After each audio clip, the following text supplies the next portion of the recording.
Hey everybody, I'm back. Carla here, and today is day 31 of 60 days of juice fasting. Thanks for everybody who's hung in there with me, and let me tell you why I was away for a little while. I was away for a week, and it was because I got to this point where I was completely overwhelmed. I just moved, and before I even unpacked my boxes, I pulled out my video camera to be able to shoot for every day.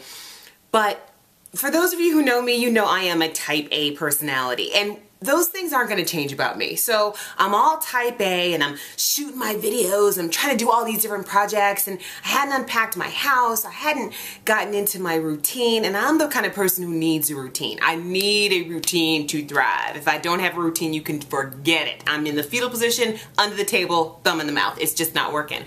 And I felt myself getting to that point. And here's the argument for overwhelm. When you get to that point, something has to go.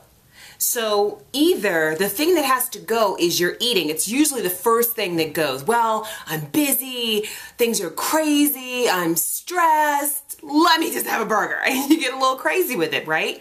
So in order for that to not be the thing that I let go of completely, because let me just tell you that over the last couple of days, I have had some food. And I can blame it on a whole lot of things, but for me, again, it's all about the routine. If I don't have a routine, I am lost.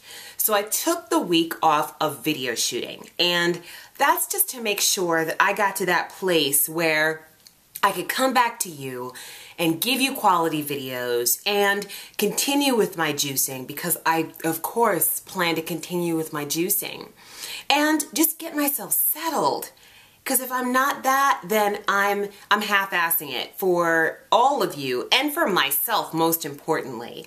I had to look at what was on my plate. And the objective for me with the juice fast is to take stuff off my plate and not put more on it. So with the move and with the this and with the that, I just had to get settled. And I had to get to that place where I could look at everything that was going on and then objectively figure out what I wanted to keep and what needed to go.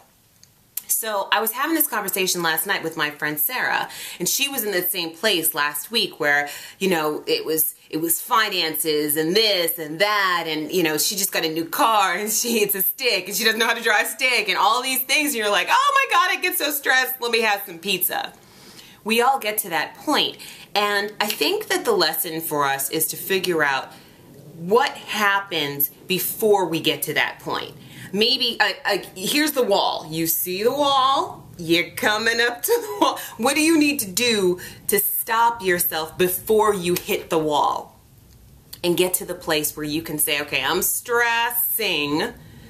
What can come off my plate realistically, or what do I need to breathe about or calm down about before I get to that place where I stop with the juicing? Because juicing takes planning, and juicing takes time and forethought, and if that forethought is busy with all these other things that are stressing you, it's just not gonna work. So the great part of overwhelm is to stop before you get to that place and figure out, what's going on? What do I need to do to fix this situation? For me, it was stop your videos for the week. Get yourself settled. Unpack your house. Try to find some clothes somewhere and get into your routine again in this new place, in this completely new environment, so that you can come back and get back on your plan. That's what I had to do. Maybe that's something you should think about, because overwhelm, I used to get pissed when people say, oh, you obviously are overwhelmed. I'm like, no, I'm not. But yeah, I was. And when you get to that place, stop and figure out what comes next. But keep juicing, or at least try to. Try to get back to it as fast as you can. All right? I'll see you tomorrow on day 32. Have a great one.